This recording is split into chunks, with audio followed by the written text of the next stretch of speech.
So in the previous session, we are concentrated the limitations of CGA and what are the advantages using servlets. The one more advantage with the servlets is as it is managed by Java JVM. So in the control of a web server, these are more secure. Okay.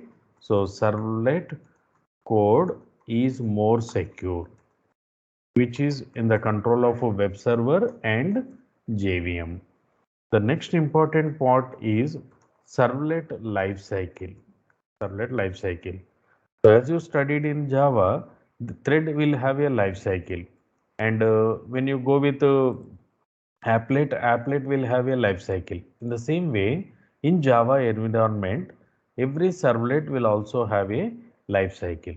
Okay, the lifecycle of the servlet is managed by three methods. Init method, which is for initialization of servlet. One more method, service method. The purpose is to take the request, take request, process it, request, process, and send response. Okay. And lastly, destroy. So when no longer a particular servlet is required, then that will be removed from the address space. So the life cycle of a servlet is managed by three methods: init, service, and destroy. Let us see how this servlet execution will work. When client makes a request for a particular service, let us suppose that I am requesting one servlet which is available in the web server. As you know, a servlet is a small program which resides in the web server to process a client request. So let us suppose I requested one servlet to one. So the request will be taken by the web server. Who will take the request first? The request will be taken by the web server. So let us see once again this diagram. When client makes a request to the server, okay, so the request will be in the form of HTTP request. HTTP request. Let us suppose the request is made to a servlet 1. Okay. When web server sees the client request, this is first step. When web server sees the client request, it will look for whether servlet 1 is available or not. Let us suppose servlet 1 is available. Then the web server will load that particular servlet into address space of web server. So this is your what is it? Servlet 1 loaded into the web server address space. This is second step. Next, once this is loaded, okay, the web server will make a call to init method. The purpose of this init method is to initialize the servlet with configuration settings. Okay, any initial values I want to set, any database connections I have to set. For all of the initializations, one time this init method will be executed.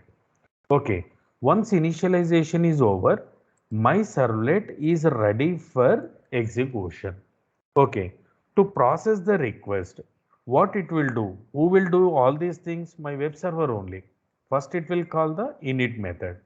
Second step, it will call the service method. Okay, what this service method will do, it will make, right, takes the request from the server. See the blue color. Let us take purple color. It will takes the request. The service method will takes the request, processes it, and it will formulate a response and sends to the client. Okay, the main job of service request is what? For each of the client, the service method is executed.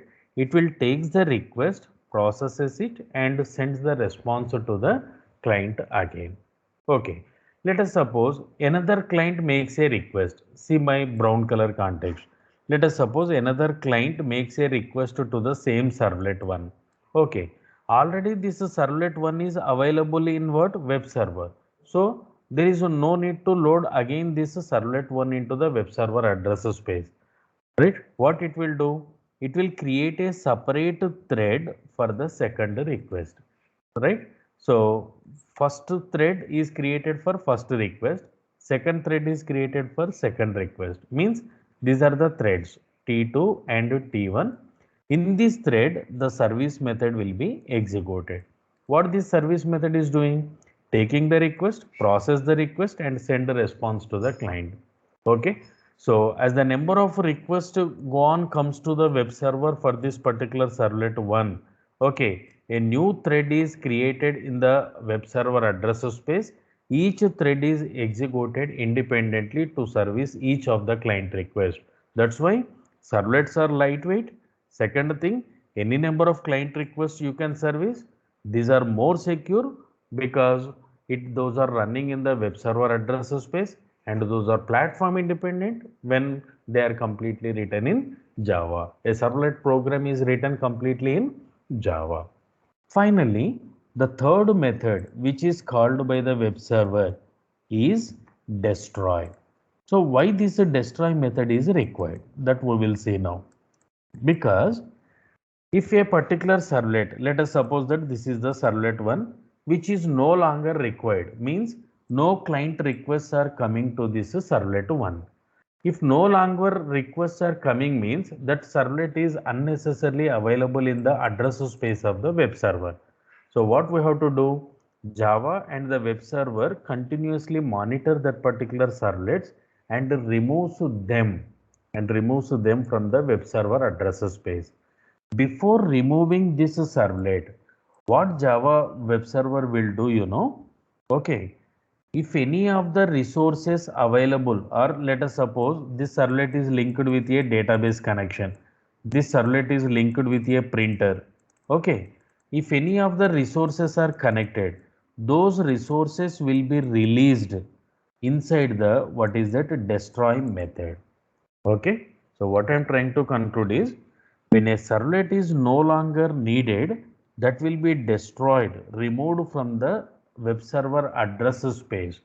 Before removing that, the web server will make a call to destroy. We won't call any method, right, explicitly. All these methods are called by the web server only when you create a servlet program.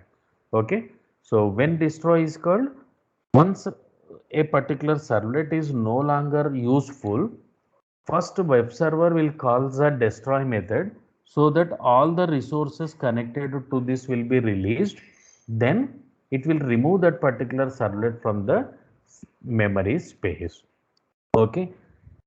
This is the way the client request will be serviced by the web server using servlets. I will repeat the steps. First, client makes a request to the particular servlet. Web server sees the request and look for is that servlet available or not. If that servlet is available, loads into the memory space, okay, loads into the memory space and makes a call to init method. During this, initialization of the servlet will be done. Only once this method is executed. Once initialization is over, when a client makes a request to this, a thread is created. In that thread, the service method is executed. Okay, service method is executed in each of the threads separately. Right? Each service method will take the request, makes the response and send it to the client as a response. Okay, like this, for each of the requests, a separate thread is created. When a servlet is no longer required, that will be destroyed. Okay, removed from the web server address space. To remove that, before removing, it will destroy. It will call the destroy method to release any of the resources. Okay, so in this way, the server side program is executed by using what? Servlets. So as the number of servlets increases, more server programs will reside in the web server, more functionality is provided by your web server.